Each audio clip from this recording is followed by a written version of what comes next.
रवि प्रकाश एक ज्ञानवर्धक रोचक कहानी भाग 5। घर जाते ही पुलिस कप्तान अर्जुन सिंह ने पुलिस नजाकत में ही शशि से पूछा, आप कहाँ गई थी?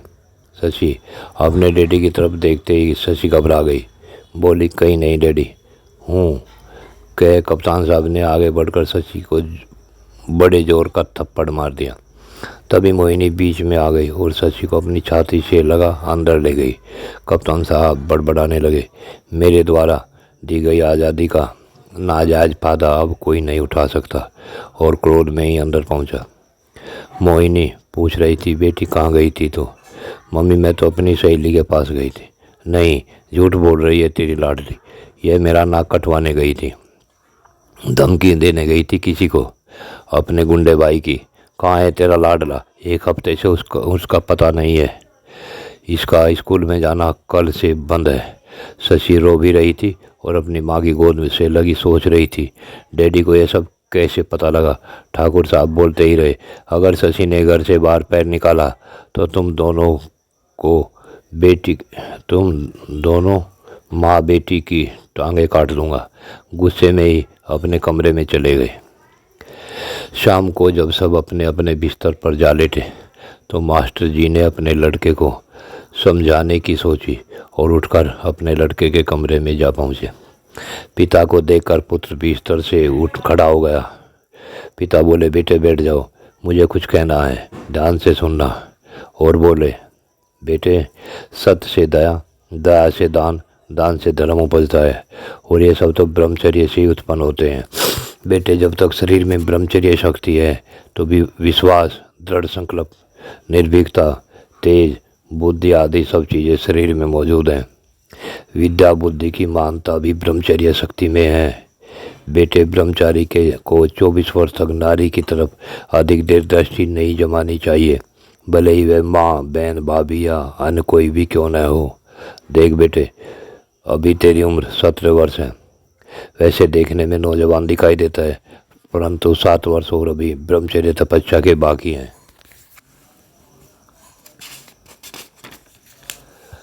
हर कदम संभल कर रखना है। वैसे भय से भी तो दूर है, और जो भी निर्भीक रहता है उसे संसार की किसी जीव से तो हानि नहीं, परंतु मानव योनि में पैदा हुए हिंसक जीवों से हमेशा सतर्क रहना चाहिए। ब्रह्मचारी को काम, क्रोध, मद, लोभ, मोह नहीं सताते, वह सब पर विजय प्राप्त किए रहता है। तू अब बराबर का हो चुका है बेटे, समझदार को इशारा ही काफ़ी है। जो लड़की तेरे पास आई थी बेटे, वह उदास भी थी और भयभीत भी। उसके अंदर काम वासना छिपी हुई है मेरे लाल। अधिक सुंदरता रखने वाली नारी भयंकर होती है। मेरे बेटे मैं तुझे राम की तरह एक पत्नी व्रतधारी और आदर्शवादी देखना चाहता हूँ। बेटे हमेशा मेरी भावना याद रखना। जी अच्छा पिताजी। अब सो जा बेटे। बाहर आकर मास्टर जी ने देखा आंगन में 3 सांप अंदर की तरफ को जा रहे हैं। मास्टर जी बोले, बेटे रवि प्रकाश, आज हमें इस मकान में आए 5 दिन हो चुके, परंतु आज सांप दिखाई दिए हैं। रवि प्रकाश ने बाहर आकर देखा तो रवि की दृष्टि जिन नाली से पानी घर से बाहर जाता था उस नाली से आने वाले 2 सांपों पर पड़ी। तभी रवि बोला, पिताजी इन सांपों को तो कोई बाहर से छोड़ रहा है, वे अपने आप नहीं आ रहे, कोई छोड़ रहा है। बेटे सांप तो काल आने पर ही डसेंगे, परंतु इस षड्यंत्र से सतर्क रहना आवश्यक है। जी अच्छा पिताजी। अगले दिन सुबह सुबह ही ठाकुर अर्जुन सिंह मास्टर करतार सिंह के घर आए। दरवाज़ा खटखटाया। दरवाज़ा रवि प्रकाश ने खोला। सामने ठाकुर साहब को देख हाथ जोड़कर रवि ने प्रणाम किया और अंदर आने को कहा। ठाकुर साहब बोले, क्या मास्टर जी अंदर हैं? रवि ने बताया, जी नहीं, वे ट्यूशन पढ़ाने गए हैं। आइए आप अंदर आइए। ठाकुर साहब रवि के पीछे पीछे रवि वाले कमरे में चले गए। रवि ठाकुर साहब को वहीं छोड़ अंदर गया। ठाकुर साहब ने कमरे में चारों तरफ नज़र दौड़ाई तो देखा मनुस्मृति के कुछ श्लोक, धर्म के 10 लक्षण, योग के अष्टांग नियम संस्कृत और हिंदी दोनों भाषाओं में लिखे थे। ठाकुर साहब ने एक पुस्तक उठाई, देखी। पुस्तक का नाम था मानव रत्न।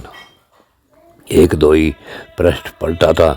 रवि दूध का गिलास लेकर आया, ठाकुर साहब को दूध देने लगा तो दूध पकड़ते हुए ठाकुर साहब ने रवि को नीचे से ऊपर तक देखा। फिर दूध पीकर बोले, मैं पुलिस कप्तान हूँ बेटे, साधारण नहीं, CID में पुलिस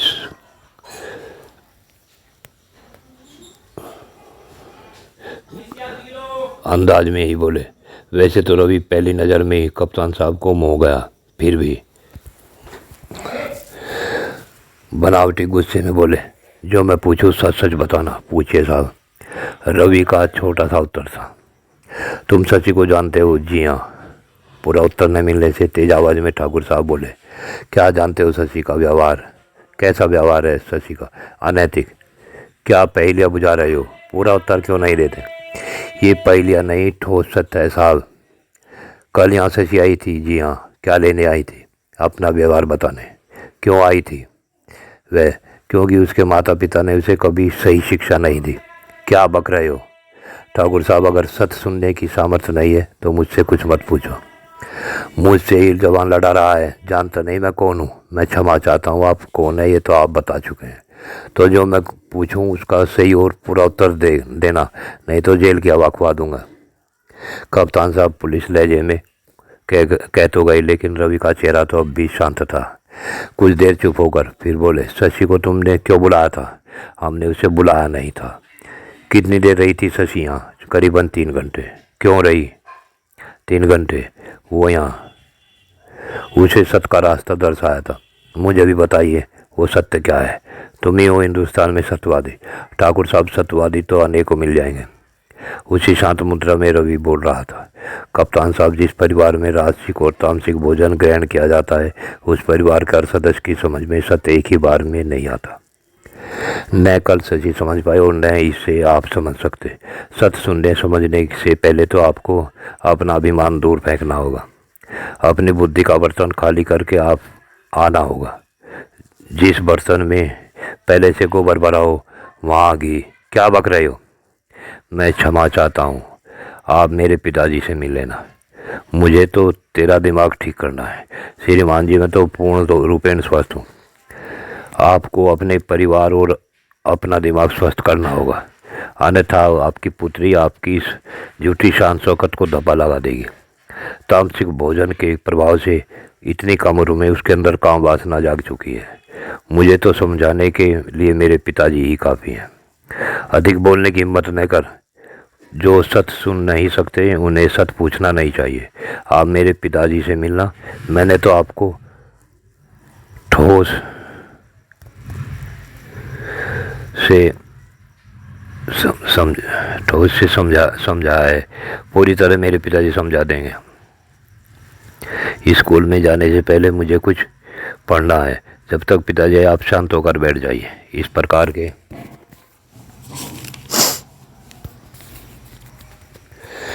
ठोस और दृढ़ उत्तर सुन कप्तान साहब मन में बड़े प्रसन्न थे। उन्होंने तो सोचा था कि मेरे सामने शशि की बातें बताते हुए रवि कुछ हिचकेगा, परंतु इतने तो सभी कुछ शांति में कह डाला। अब तो रवि कप्तान साहब के मन में बस गया। रवि जो अपनी पुस्तक खोल बैठ गया था।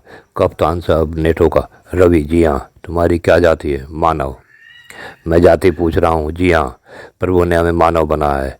यहाँ जातियाँ भी तो हैं। सतरूप में तो जाति मानव है और ऐसा हमारे पास नहीं है। इस प्रकार के उत्तर सुन कप्तान साहब को अगला प्रश्न नहीं सूझ रहा था। रवि से बोले, बेटे अब मैं चलता हूँ, अपने पिताजी से कहना मुझसे मिल ले। जी अच्छा। अपने घर जिस समय कप्तान साहब गए, उनका लड़का शेर सिंह अभी घर आया था। देखते ही बोले, 1 सप्ताह से कहाँ थे साहबजादे? डैडी, मैं किसी काम से दिल्ली गया था। कब आए दिल्ली से? अभी आया हूँ डैडी। रात कहाँ थे? दिल्ली में। दिल्ली से चला था डैडी। अच्छा, भूता मकान में सांप किसने छोड़े थे रात? क्या डैडी, कौन है उस मकान में? बेटे, मेरी नज़रें कभी धोखा नहीं खाती। तो रात इसी गांव में था। तेरे साथी ने ही उस मकान में सांप छोड़े थे। बेटे, मैं CID कप्तान हूँ। मेरी नज़रों से न तो कोई मुजरिम बचा है और न कोई बचेगा। डैडी अब मुझ पर इल्ज़ाम लगा रहे हैं। आप जब भी सूरतगढ़ से आते हैं, हाँ, घर में ही CID करने लगते हैं। अच्छा, तो जा मेरी आंखों के आगे से। जय शिव गोरख।